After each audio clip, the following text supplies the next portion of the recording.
we've grown like about 500,000 people in the last 3 years. Tight twos, all close-ups here.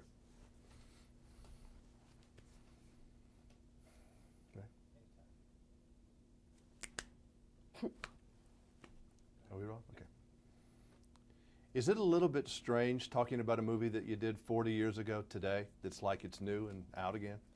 Well, it's not strange. It's kind of unusual, but I mean, having seen the re-edited version and being so passionate about it, that it isn't strange because it seems so today. It seems so current. Are audiences today going to maybe understand this movie a little bit better than they did in 1958? Oh, absolutely. There's no question, because the whole intent is there now, and the clarity is there. The relationships are firmly established now, and so they will not have the questions and sort of unanswered questions that they did prior. Do you know that Janet very well? Do you remember her? Oh, Susan? Absolutely. No, you as a person back in, when you were, what you were going through in your life in those days. Does it make you go back and maybe think about that a little bit? Really not necessarily, because I'm very aware of where I was and what was happening at that time. But it just makes me relive the shooting part, which was such an experience. Were you going from movie to movie to movie back then? Because you were hot. I mean, you're still hot, but I mean, you were really hot back then. It wouldn't let you probably get off a movie set. Well, I did make quite a few movies. At that particular time, I wasn't making like 5 in a year as I used to, because I had just had a baby, and so it was, very soon after that, and so I hadn't, done that. Where one time you're preparing one, doing looping on the one that you finished, shooting one at the moment, and doing publicity on one that's ready to be released. That's how.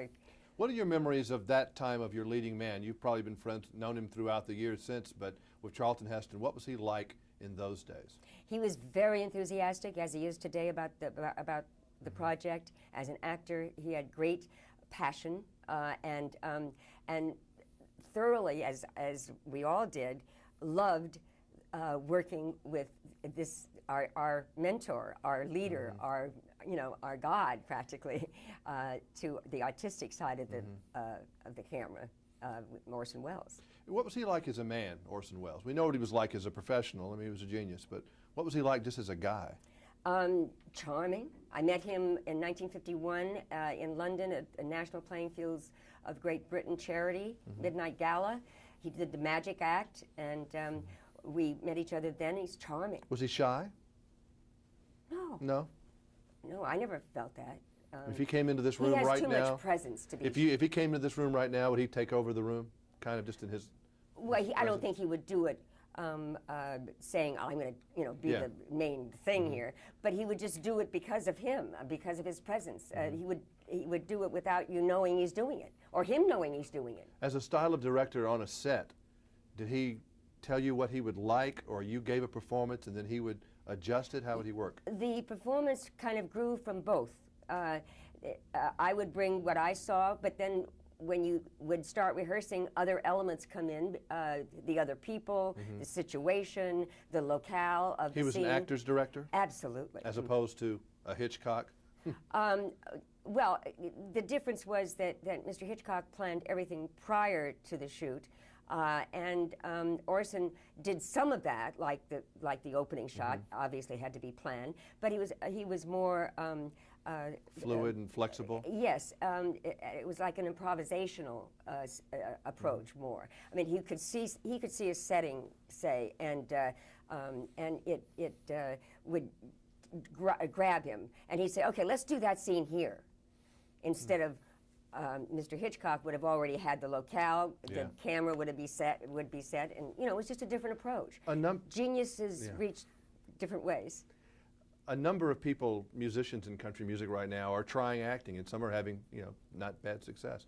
One young actor, singer, told me the other day, he did his first big TV movie, and he said, sometimes I just got the feeling that no one really cared about what I was going through to give this performance.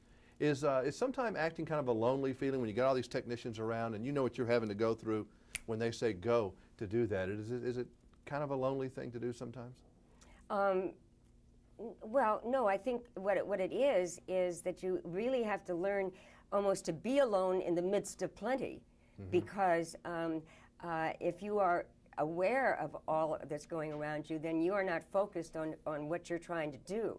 So instead of being lonely, it's almost able to find that loneliness so that you can center yourself. Shut out the world. Exactly. And it was like, as an example, the first time that I had a screen kiss, and up until that time I had played Lissy Ann just like Lissy Ann, but all of a sudden it was Janet kissing Van Johnson, you know, and there are 60 people on the set, and I got so flustered, and making even Van flustered, until Roy Rowland, the director, said, you have to realize this is a Janet kissing Van. Right. It's Lissy Ann kissing Henry. And of course, that was, I said, of course. And then it was fine. And so that's what it takes, you know, that's a lot of experience to be able to focus and center in the midst of chaos. Nice to meet you. Thank you. Thank you. Thank you. Well, that's true, and it takes a long time to get used to, you know,